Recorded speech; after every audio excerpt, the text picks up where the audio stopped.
We are back. Welcome to episode 17 of Going Solo, the weekly podcast for solopreneurs who want to make life and business work for them and not the other way around. I'm Knight Dutkewich, corporate dropout and business coach, and someone who learned the extremely hard way what it actually takes to run a successful solo business.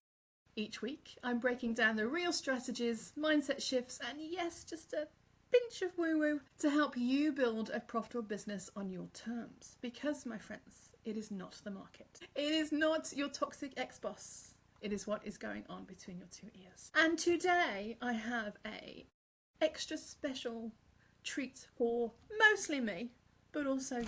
And that is that I am joined by the fabulous Dr. David Hooper. David, welcome. Joe, lovely to see you. I can't wait to get into this. I'm so excited to be here.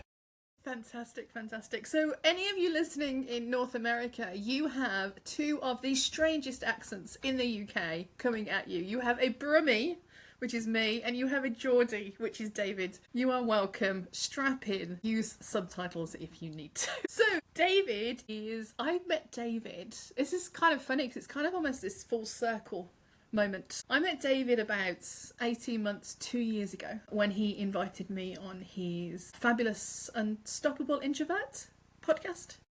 Is that what it's called? Yeah. Fantastic. And since then, we've become really good friends. And David is also a client of mine.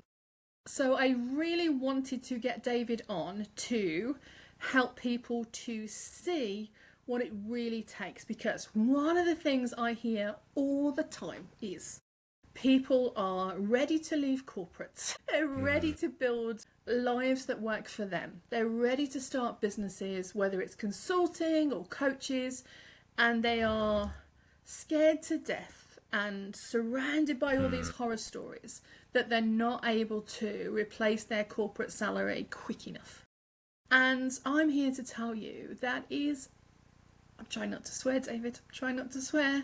That is rubbish. You can absolutely replace your corporate salary in less than 12 months. Absolutely done. So, David has done just that. And that's what we're going to talk about today. So, we are going to be talking about what it actually takes to make six figures in your first year of being a solopreneur. So, before we start that, David, this isn't your first rodeo of running a business, is it? No, definitely not. I mean, firstly, thank you so much for having me. And yeah, it's a funny one, the full circle moment being back with you here on this podcast. It's amazing to be here. Yeah, I started I've had a couple of businesses. So I firstly had a coaching business where I did sports coaching for children. I had a personal trainer business, and I eventually opened a gym called First Step Lifestyle. And eventually I've got to the business where I am now. But yeah, it's not my first attempt at this, that's for sure. Absolutely. So just tell us a little bit about those previous businesses. What happened before?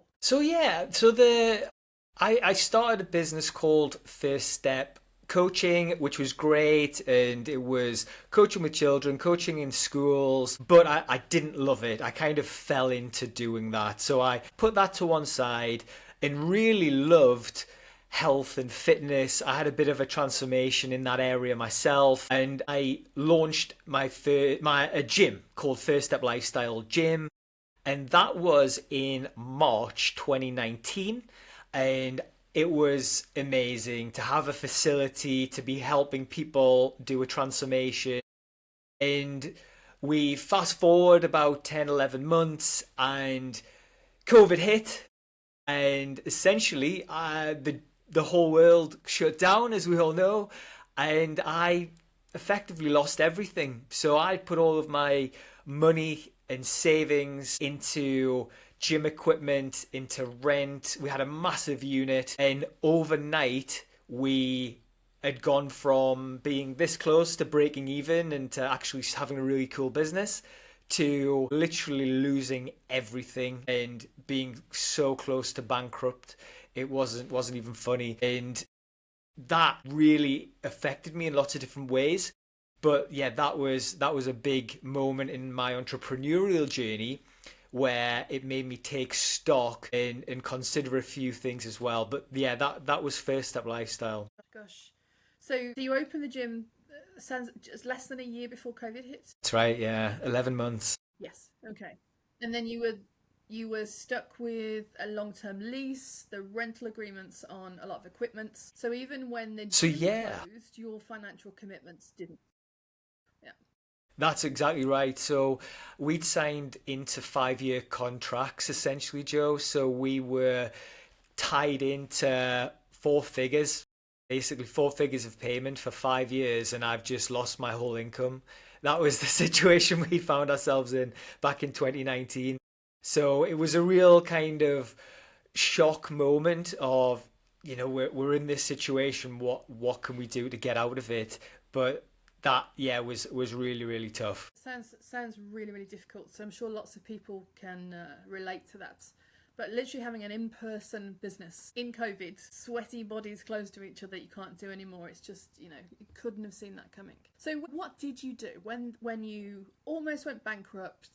You lost your business overnight. You were so close to making a profit. What did you do? Yeah, so I say we in all of my stories because Laura, who's my wife, is a huge part of my journey. I wouldn't have gone on to achieve anything without her by my side. So what happened was when we did lose the gym, we had to sell our house, we had to sell our car, we had to move in with my in-laws, and I had to go and get a full-time job and put my ambitions on hold and really just grit our teeth and grind out trying to get a foothold financially again while we overcame these difficulties of these massive contracts and payments that we were kind of locked into. So you lost your house and ended up moving in with your in-laws, got a full-time job, and did you do anything in the evening? Well, I did my PhD. I did my PhD Yeah. during that time. I just did a doctorate in the evening. Yeah, I did my PhD. But yeah, I mean, the story I don't tell too often is that during that time, yeah, I also had to get a night shift job at a company called Primark, which is a clothes shop. So I worked there. So I had a full-time job as a lecturer at a university, and I also then had a part-time job doing 2 night shifts a week at Primark where I put out ladies' socks for 8 hours a day, 8 hours a night, ladies' socks, and it was yeah. I mean, no one knows that as well. By the way, that is an exclusive. Only Laura knows that. When it comes to the job, we just kind of hid everything and hunkered down, and really just focused on getting through what I really had got Did what you ourselves needed to in. do. So Did yeah, completely. Yeah, did what you needed to completely. do.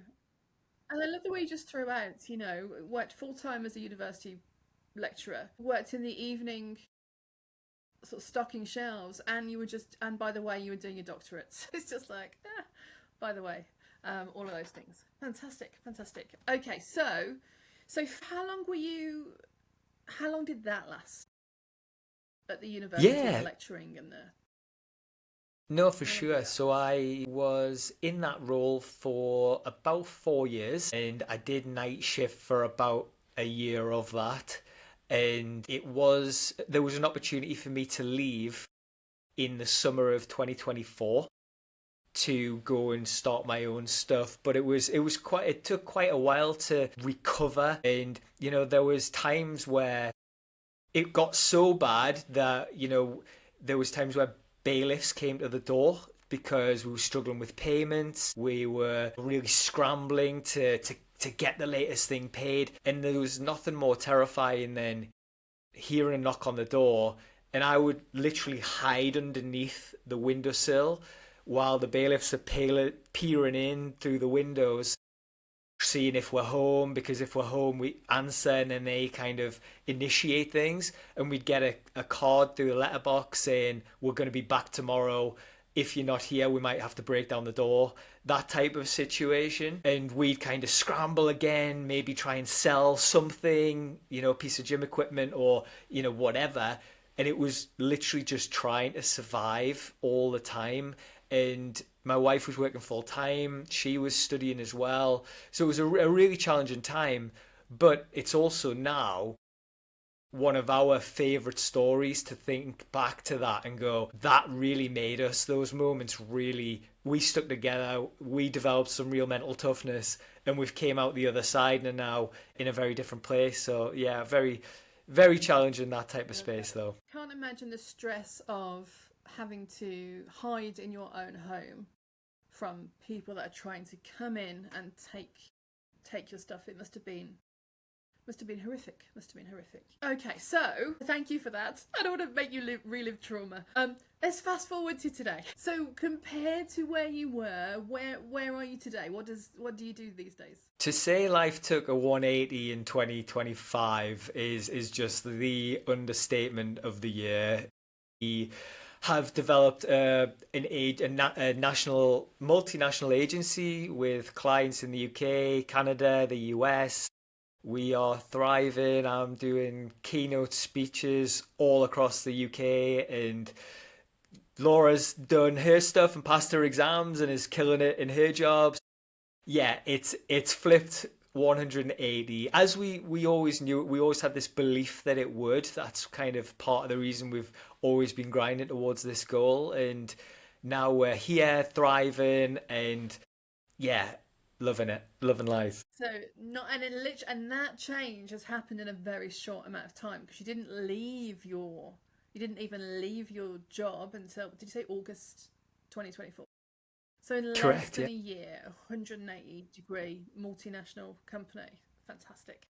So, I'm so excited. I was trying desperately not to clap when you were doing that. It was getting in the way.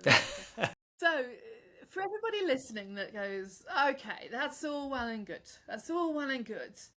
What did you do? When people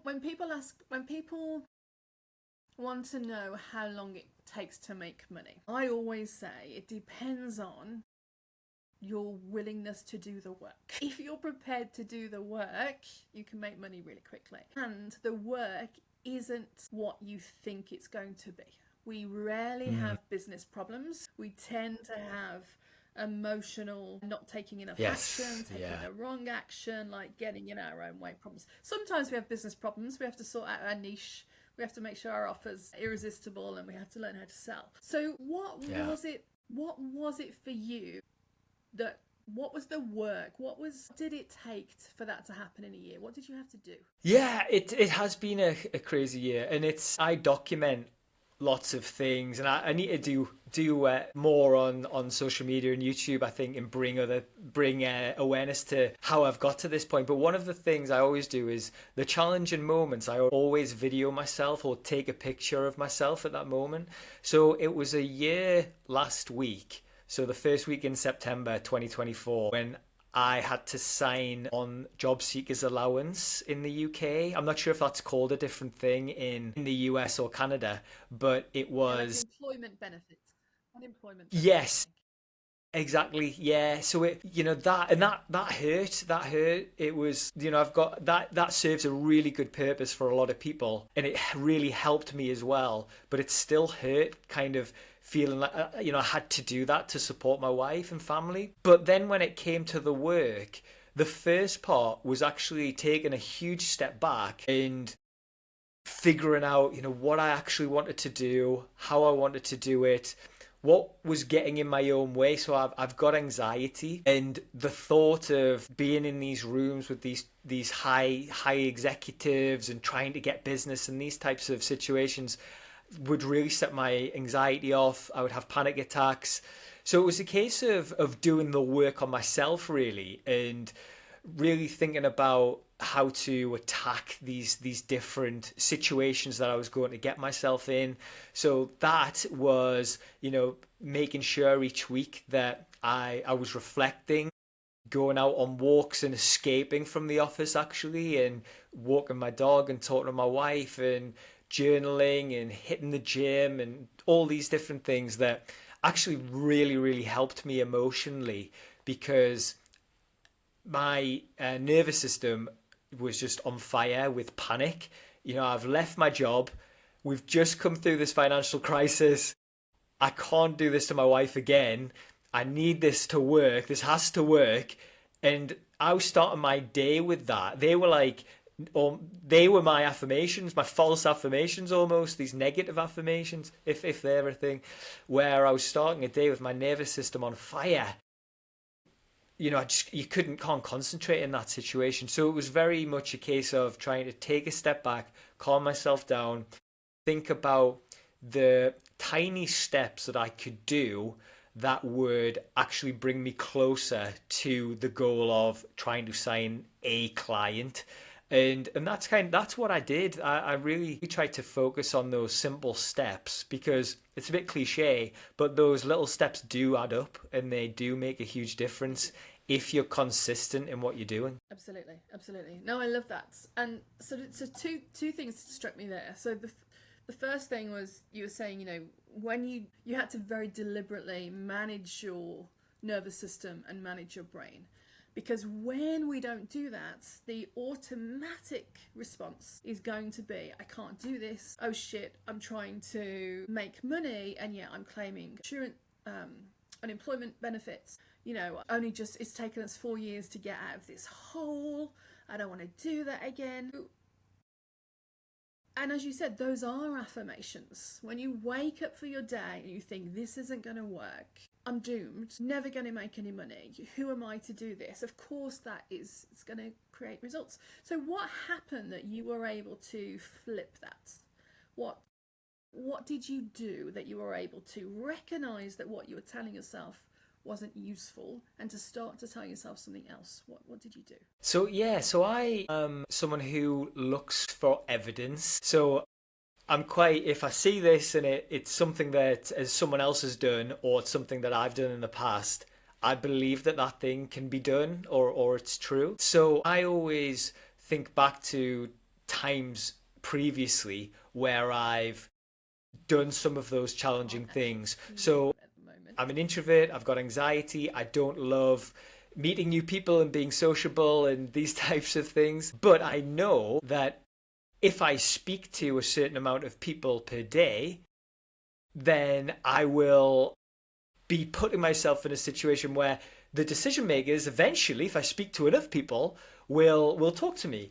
And it was a case of doing that with just simple steps. So I would start my day with trying to do one post on social media, reach out to 5 people initially. It was little tiny things like that eventually built up to a slightly higher volume.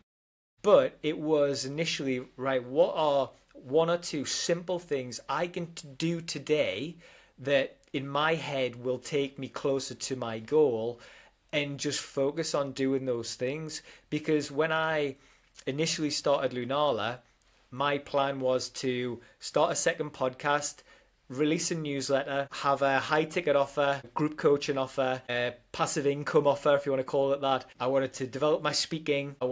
So I had a list of 10 things, and I would be right, I haven't got time to do all of these, and I would end up doing none of these. So it was a case of being really ruthless and stripping it back and going, right, what is the priority today? And it's Lunala and getting a client, right? So everything else gets paused for now. What's one thing that's going to help me do that? It's going to be trying to reach out to some people and start to get to know a few more people. So it was that kind of process, which I think it's very easy for entrepreneurs to have all these awesome, brilliant ideas, and it is, but those ideas need to be dripped in over time rather than 10 at once. There is no doubt, well, the evidence is there in that I went 3 or 4 months without having a client, and then when I was like, no, I need to strip this back fully, and I kind of calmed my speaking gigs down. I wasn't quite as active as I could have been on social media, but I was behind the scenes. There's no, my clients came from those months where I really dialed it down into focusing on those activities. So yeah, I think if anyone's listening to that bit, really just be ruthless with your daily activities and focus on things that are really going to help you. Yeah. No, I love that. I think that's going to help a lot of people. One of the things I see is people When they start a business, they want to build a business. So they do all of the things they think they should do to build a business. So websites, social media, offers, Facebook ads, and that and they're really, really busy. And on paper, they have all of the skeleton. This is where you can tell it from Birmingham. Skellington. They have all of the Skellington. They have all of the bones of having a business, and they have no paying clients. This is why I always tell my clients, like David, to focus on the next 30 days. What is your priority for the next 30 days? And pick one thing. It is probably revenue. Revenue is probably getting some money through the door so you can keep paying your mortgage, keep paying your rent, keep the lights on, and to prove to your brain that you have the skills to pay the bills. Focus on one thing. If it is revenue, choose what that revenue goal is. You're not suddenly going to go from not making any money to making 100k this month. It's probably not going to work like that. Maybe your first revenue goal is $1,000 this month. Maybe it's $2,000, maybe it's $15,000. And you want to kind of do like a revenue ramp up of how is this realistically, because I think one of the things that happens when we say we want to make 10k a month or 50k a month is we divide the year into equal 10k parts. That's not how it works. You want to be maybe making like $500 the first month, $500 the second month, $2,000 the month after, and you want to ramp it up. And all of your energy and activities need to go on, how do I do that? And if what you're doing does not directly impact revenue, reach, the amount of people you're interacting with, or relationships, don't do it. Yeah. So I love that. I love that you focused on. Yeah, no, totally, Joe. I just wanted to add to that because I am such a believer in that. I listened to a podcast that really awoke me in a way. I was like, I need to do that, and it was by Alex Hormozy, and he was very, very aggressive in what he said in the podcast, but it really struck a chord with me in that if you haven't got a client or if you're not making what you want, it's not because you don't build your website 100%. I would say none of my clients have ever been on my website. Half of them can't even say Lunala. They just know me. That's something for me to think about in the future. But what he said was, you need to spend 4 hours a day reaching out to people on DMs. If it's cold calling, if that's your thing, you cold call. It's not my thing. If it's whatever it is, to get attention, you need to spend 4 hours a day doing it. Now, I was on, I think, the treadmill listening to that.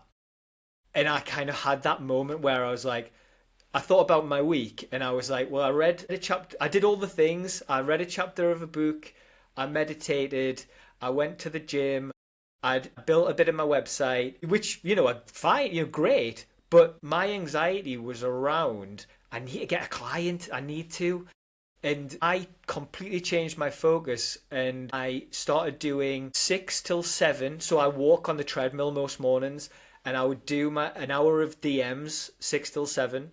I would come home, get showered. Correct, yeah. That's some coordination. And then I would do 8 o'clock in the morning till 10:30, 11. Just on DMs, like just on them. And I think a lot of us, and I don't realize that it might take 500 DMs to get one client, but that client might completely transform something in your business and you might get a second one the next day. And you might suddenly, you've got a confidence and you think, right, well, if I've got 500 DMs sent, I've got 2 clients from those 500 DMs, and you can start to figure out a formula, and things start to connect the dots a little bit. And you go, okay, if it's 2 hours a day of DMs, 500 DMs over the course of a week or two, I'm going to get X amount of clients or calls by the end of the month. And that for me is what I found. And that really just helped me focus in on the right tasks to be doing to get that initial client. I love that. It is a maths problem. Every, universe is made of maths. It's very much the same as, and again, David and I are both introverts. I'm certainly not. I don't think either of us are pushing cold DMs. Oh God, no. David's talking about really warm, introductory, like super casual relationship starting conversations. He's not pitching anybody. He's not sending out 500 pictures a day. He's like, "Hi Bob, you live in Newcastle. There's a great kebab shop around the corner. Have you been?" So like we are not spamming anybody. That is not our jam. And again, it's kind of, and I love the maths of this. And for me, it's like one of the things I see in other coaches and consultants is they will do 1, 2, 3, 4 masterclasses and not sell any, or sell 2 and decide to stop doing those because they don't work. Whereas the people that make money, I've done 20 masterclasses in the last 12 months because I know that, and sometimes I was the only one there. Yeah. Sometimes I didn't sell. And I know that if I do a masterclass every month now, I will sell at least 3 or 4 seats. And I know that if I do a podcast every week, I will be able to organically start 20, 30 conversations. I know that if I post about what it really takes to make money, I will over time start to attract the right people. So one of the biggest things I see is why people don't make money in their first year is they're working on the wrong thing, and they aren't prepared to do what it takes, and they underestimate what it takes and how long it takes, and they tell themselves stories about it's not happening quick enough, or this person rejected me. So you're one of the things Davey and I was talking about the other day is like a response rate on direct messages. So of the 500 direct messages you sent, and they were all personalised, weren't they? Like you'd gone to some effort to. Totally. So I mean, I'm a huge one on that. Never spamming. Like we all hate that. So really taking the time to talk to them about something that they've done a post about, and you're actually interested in. It's so easy to sniff the BS when you know someone's coming. And then that's another thing. I've never sold or tried to sell through the DMs. I've never talked about price. I've never talked about really how my AI implementation agency works. It's been just rapport, building value, trying to help, genuinely help as well. To a point. You use AI to send those messages, did you? No. Person to person. Correct, yeah, human, the AI consultant is not, listen to this bit, the AI consultant is not using AI for those initial relationship messages. He's trying to see cool people, and DMs are for dating and not for selling. DMs are for dating. And then when you start to build that relationship and you serve, that's when you could see if there's a potential for a sales relationship. Oh, I love that. But how many of those 500? How many people would get back to you? Like 400 people would respond, or who would respond? So out of the say it was a 500 sample, I'd say 50 might respond. 50, yeah. 10%. Yeah. 10%. And I think this is what I say to people is, are you prepared to have 9 out of 10 people ignore your efforts completely? If you are not, being a solopreneur is not for you. And because that's hard, because we tell ourselves stories around what the 9 out of 10 people are thinking, and we make that mean something about us. Doesn't mean anything. Just these are strangers on the internet. It means that you need to send more messages, is what it means. It's the only thing it means. One of the things you said earlier is, even when you were really struggling, you were almost bankrupt, you moved in with your in-laws, hiding from bailiffs at the door, that you knew it was all going to be okay.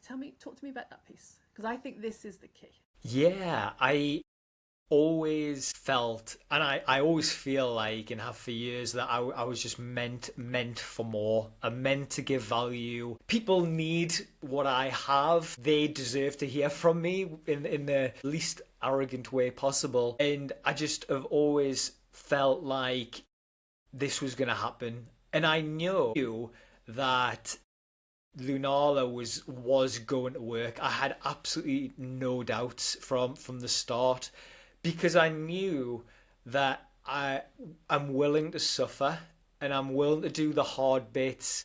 You've got a great phrase, Joe, about kind of the river of misery when it comes to entrepreneurship and In life. wading through life, yeah. And I've been through a lot, and now I'm choosing to do this as well, and I've started to look at it as I get to do this, and it's incredible. The thing I always come back to as well, which really did keep me going through the bankruptcy, the morbid obesity, the anxiety, there's too long to list. We'll be here forever. It's like the worst Tinder profile dating ever. The thing I always talked about was I'm doing it for the my autobiography. So when I publish this autobiography in 10 years' time, that's going to be, I can't wait for people to hear about that chapter. It's going to be brilliant. So it was always that in my mind, just that grit and determination of as long as I don't quit this and stop, I'm going to get there because there's no other way for me to go. It's and that's what I love to talk about with clients is once you decide your success is inevitable, your success becomes inevitable. And the only thing that stops you is if you decide to stop.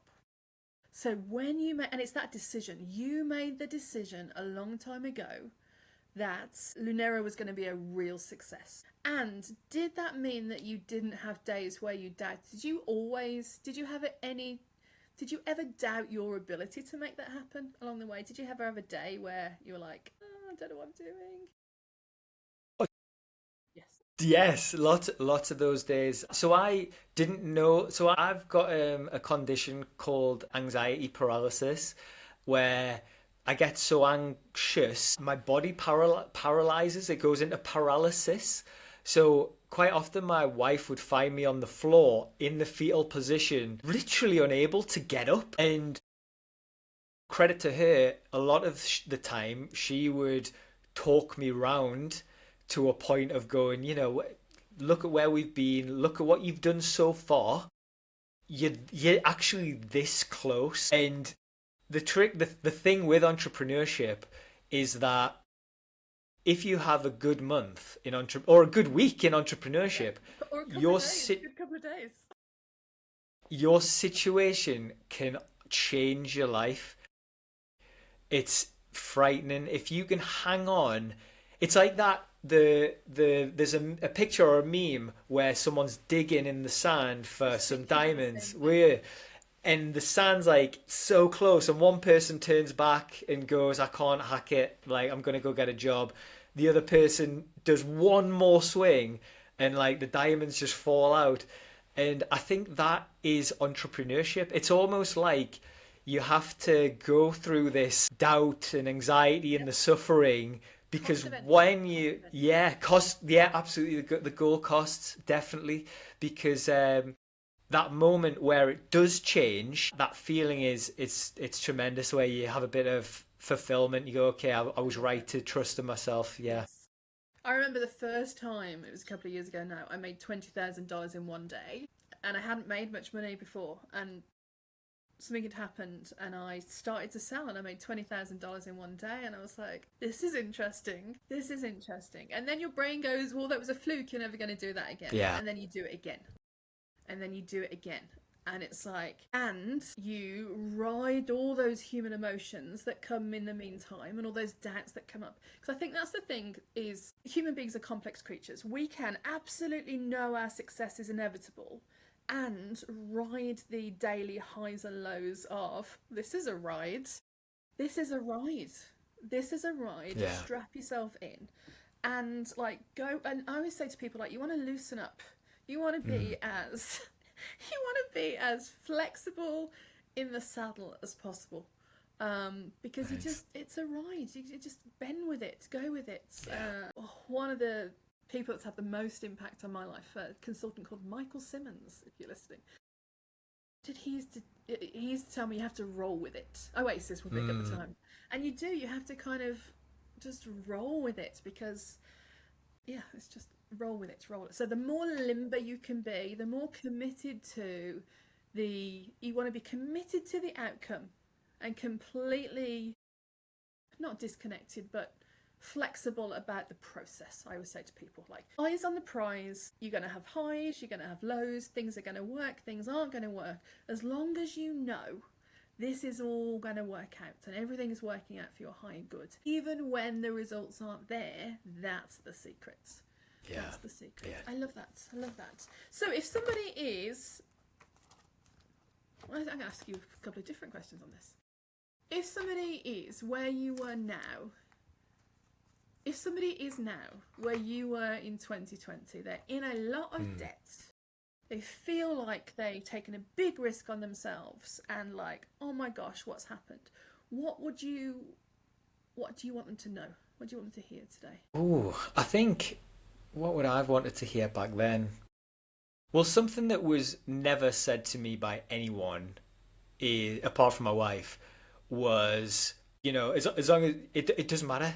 You've had a go, which is brilliant. This is a first attempt. You can go and have many more attempts. This isn't the end of your journey. There's ways to get out of financial difficulties. I was willing to put my ego at the door and say, I've probably just cost my family 100 grand. I'm willing to sell the house, willing to sell the car, willing to move back in with the in-laws and start from scratch. So it's that side of, right, sort that side out so that you are, stable. But it isn't a one-time thing. Go and have another go. Go and have 50 goes. Go and have 150 goes. And I had to kind of keep that in my mind and bide my time and go, right, I'm going to have to get a job. I'm going to have to sort this financial side out. But throughout this whole 4 years, I've been thinking about the business that I was going to start. So I knew AI was going to blow up back then. And I immediately was like, right, I want to build an AI agency that I can work from anywhere, can work with so many different companies across the world. I need to also learn this skill set, which is going to be incredibly valuable. So combine having that kind of stability, and you might have to go and work that extra night shift, and that is just part of your story, which will be brilliant to look back on when you're successful. But combine it with developing these new skills. Is it AI? Is it public speaking? Whatever it is, so that when your time does come again, you'll be prepared and ready to take it. So that would be the big thing. Don't just park this ambition because you've had one setback, no matter what size it is, big, small. Don't allow that one setback. And also don't allow, if it is family, don't allow them to hold you back. So I speak to quite a lot of people who, their mum or dad don't want them to go into a certain career, or their in-laws aren't that supportive, or these types of conversations. I fully had that, and it was a case of really just at a point you have to go, well, actually this is what I want, this is my life, this is what I want to do, and I'd love your support on this, but if I don't get it, that's fine. It's okay. That's just part of my life that you aren't going to have access to as much. So yeah, I think if as long as you don't allow yourself to think my time is over when you've had that setback, you can always come back. You can always come back, and that's what makes the comeback so good. Like a theme song, like with Yeah. I got some stairs with some kids chasing you. Okay, so that's kind of people, if they were in financial debt. So looking at people who, and David and I have got a similar story. I lost my business to COVID. It was a management consultancy, got into 6 figures worth of debts, sold the house. So we've got a lot of, and we actually rarely talk about those things. We haven't, no, yeah. No, we don't talk, we never talk about that. We always talk about kind of what's next. So and I remember, I too had to go back and become I was a adjunct professor lecturer at universities, and I was very grateful for it, and I did not enjoy it. Yeah. Very grateful, and I hated it. It was soul destroying. Yeah. It was challenging. It was challenging, let's just say. It took me a while to be, and again, I had bills to pay. I'm the only wage earner in the family because my husband's sick, and I had to do both. I had to pay back the debts, pay the bills, build the business, work full time, do those things. And I had to slowly turn down the other income until I could replace it. And in the end, for me, I knew that being in this other role was draining so much of my energy, not even time, was draining so much of my energy that I didn't really become successful until I turned off the tap. And one of the reasons I was able to turn off the tap was sheer faith. And there was twice in my life, there's been a quote from Tony Robbins. Yeah. And that has really helped me make two big decisions. And that was, if you want to take the island, you have to burn the effing boats. If you want to take the island, you have to burn the effing boats. First time was when I left corporates and I kind of had the option to go part-time, and I was like, I don't want to do that. I was like, burn the boats. And then the second time was when I switched off the other income to go full-time on being a coach after I'd lost a shitload of money. If you want to take the island, burn the effing boats. And one of the things, and I think I'm going to do a podcast next week on this, one of the things I see consistently with people that make it, the ones that make it are hungrier. They are hungrier. There is often no fail-safe. They are often a prime earner, and they are often have a track record of doing what they need to do. And I remember when David first started working with me, he just casually mentioned that he also ran ultra marathons. And he told me one day about losing toenails. You'd lost a big toenail or something running a marathon? Yeah, so on my first ultra marathon, I lost 7 toenails in the race, oh my God.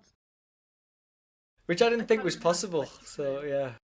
And I remember I'd actually forgotten there was 7 of them. So he lost 7 toenails. And I remember saying to David, if you're prepared to lose toenails and keep running, I'm not worried about you. It's like you will make an awful lot of money. So you have to be prepared to lose toenails figuratively. And I will say those losing toenails are often negative emotion. So I actually don't believe that we need to suffer to succeed, and I think most of us suffer anyway with the way in which we see the world and give meaning to things. We don't have to suffer to succeed. Yes. Okay, cool. So what would you tell the other people who are thinking about leaving their job? So this is you 12 months ago turning off the steady income and the prestige as well, like PhD university professor, like turning that off. I think we're waiting for permission, and we're waiting for someone to save us, and that's what I've come across. Lots of big, I'm going to go and do this, or I'm going to start this business, or I'm going to, do a marathon. Or I think that when you realize nothing changes if nothing changes, you are the only one that can change it. And it's trying to get yourself in that position to take that leap of faith, to actually back yourself and go, actually, I can do this. Because a lot of the time, if you're someone there isn't that many people who are ambitious. Quite a lot of people are happy to settle. If you're having those thoughts, I think it's a sign that you're meant for more. Instead of being a small cog in a big corporate machine, why not go and be the machine? Absolutely. Why not go and have a bigger purpose, create your legacy? And I just had this horrendous fear of getting, older, 70s, 80s, and looking back and going, I wish I'd started a business. I wish I'd tried to get into speaking. I wish I'd ran ultra marathons. I wish all of these different things that I've attempted, it's come from that of looking forward almost and going, if I don't do this, I might regret it. So if you are in that role, you can always get another job. You can always get a part-time job. You can always, there's always roles that you can get. Yeah, have that faith, put your money on you, bet on yourself, and have no regrets when you are 80, 90, 100, looking back, thinking about what could have been. I think it's always better to look back, and if it messed up, you laugh at it, and then you're on to the next thing. So that would be my big thing. Oh, I love that. Love that. Yes, and I'm. I always talk about my age. I'm quite a bit older than you. I'm 47, and it's like now I feel like I'm more ambitious than ever before. So it's like I think your ambition builds as you get older. So I can't. So and David's really really young, so I can't wait to. And I've said this all along. I can't wait to see what you're going to achieve. David, what a pleasure! It has been an absolute privilege to have you on. What's the next big goal? I know. Well, we've got some big goals. I think it's been a crazy 2025. You know, being all over the country speaking, building a client base, and from now till the end of the year, it's really about reflecting, consolidating, and serving those clients incredibly well. And then 2026, we've got big goals. Not sure if I should say what those big goals are. Say them. Say them. So yeah, so 2026 we want to be a seven-figure business. Yeah, that's the goal for 2026. Seven-figure business. 2026. He started last year, my friends. Now, if you are thinking that's great, he does AI. I don't do AI. I don't do AI. I don't run I know it's difficult to tell. I'm not an ultramarathon runner. You do not have to be an ultramarathon runner. And I am not somebody who is going to lose any toenails or maybe chip a nail. So if you are listening to this and go, that's all well and good, but this guy's really special. Yes, he is really special. And so are you. And so are you. Everybody has something that makes them special and unique. You too can have a 6-figure, 7-figure business if that's what you want and if you're prepared to do what it takes. That's the thing. Not everybody is. If you are prepared to do what it takes, look at that seamless segue. There are a couple of spots open. I should be a businesswoman. There are a couple of spots open for my program that David did. So wherever you are listening to this, shoot me a DM and we'll have a chat. I would love for this to be your story this time next year on this podcast. David, where can people find out more about you and what you do? Yeah, so I mean, just before that, what I would say to those listening, thinking about, you know, going along with Joe, is I wrote in a journal a 1-year goal, and that was to have a 6-figure business, and that's been achieved through your coaching, Joe. So yeah, change is real. It's here. It's happening. It's in your control completely, and Joe is the most incredible guide. In terms of getting in touch with me, LinkedIn's probably best, at Dr. David Hooper. I do have a website, lunala.co.uk, if you want to venture on there and just see what we're about. But yeah, anyone's very welcome to get in touch with me via DMs on LinkedIn, that's for sure. David, what a treat, what a star. And I'll race you to the next million. Yeah, I love it. Nice. I love it. All right. Thank you, everybody. Thank you for tuning in. And remember, just because you are going solo, you are not alone. I got you. All right. Until next time, take care. Thanks, guys.